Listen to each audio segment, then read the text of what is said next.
Welcome to That Just Doesn't Make Sense, the Nature of Things. Episode 17, Progressivism, Intellectual Movement. Welcome to the continuing series on progressivism, continuing our analysis of the article from the Center of American Progress, titled The Progressive Intellectual Tradition in America. Progressivism as an intellectual movement emerged between 1890 and 1920.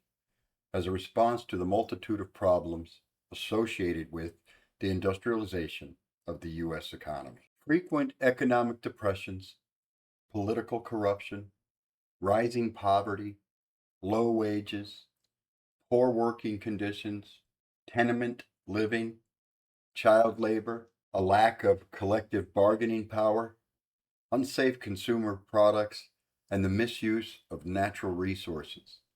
In this episode, we are going to focus on a specific section of that article I just read to you. In this section, it tells us when the movement emerged into the public and political landscape.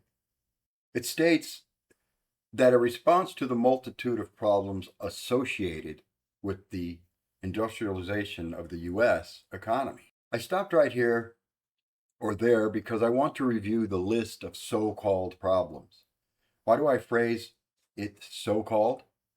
Because I want to vet their premises. So there are two items left from the article, and they are unsafe consumer products and the misuse of natural resources. In the 1800s, American consumer goods transitioned from handcrafted local staples to mass-produced, nationally branded items. Driven by the Industrial Revolution, the expansion of railroads and the rise of mail-order catalogs like Sears and Roebuck Company gained affordable access to daily necessities and novelties alike. Consumer products of the 19th century were characterized by several key categories. Packaged food, which was early canned goods like Van Camp's pork and beans introduced in 1861, and baking powder, late 1860s. They became staples, replacing tedious from scratch cooking methods. Personal care.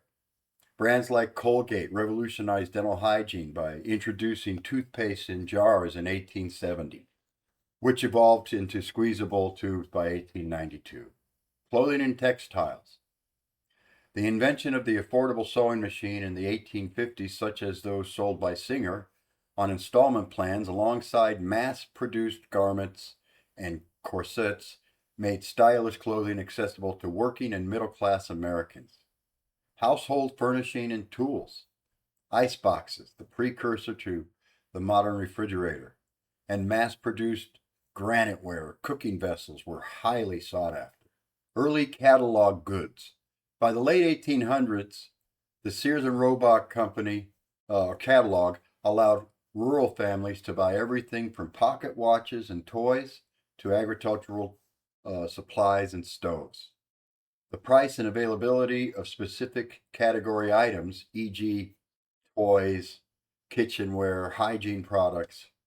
How the railroads and mail order systems transformed everyday life in a specific state or territory. The categories I just told you about are all good things, and quite frankly, was all the result of the Industrial Revolution. But they were also brand new, which means there was no long-term history of being safe or unsafe. I have to frame it that way because progressivism is not saying anything more than just their claim. Now, don't get me wrong, the Industrial Revolution absolutely caused major issues to the economy, good and bad. But one thing for sure is there was no stopping it. But the side effects ended several industries never to be seen again in mass. But it also created enormous opportunities for the future of every American. And that is the jobs it created. And I know there were many jobs lost as well, which means that unemployment numbers were high, but temporary, because the jobs that were created were numerous. So to wrap up this portion of the episode, the progressivism ideology is either not sharing the fact there is not enough real evidence to prove their accusation, or they count on you not researching it yourself. So I don't trust that part of their article at all. It does not stand up to reason. Now let us look into the misuse of natural resources. Hold on to your hats. I agree with this one. I do not agree with their arguments regarding the climate and so forth today. And I want to make it perfectly clear on this. Mankind does not have the power to destroy the planet, but the planet has the power to destroy mankind. The earth is a living, breathing thing, just like us. We are its guests. If we threaten it enough, it will get rid of us. But that is another episode somewhere down the road.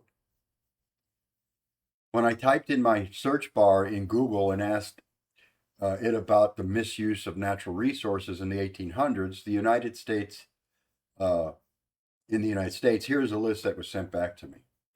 In the 1800s, the U.S. embraced unchecked industrial expansion and westward expansion, driven by a belief in inexhaustible resources. This mindset led to the devastating depletion of old-growth forests, near extinction of the American bison, or buffalo, if you will, and severe soil erosion from aggressive farming, hydraulic mining.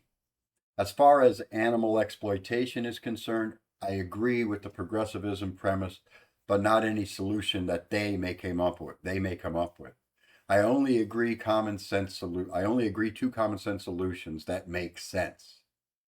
Natural resources are, as far as the planet itself is concerned, because of the Industrial Revolution.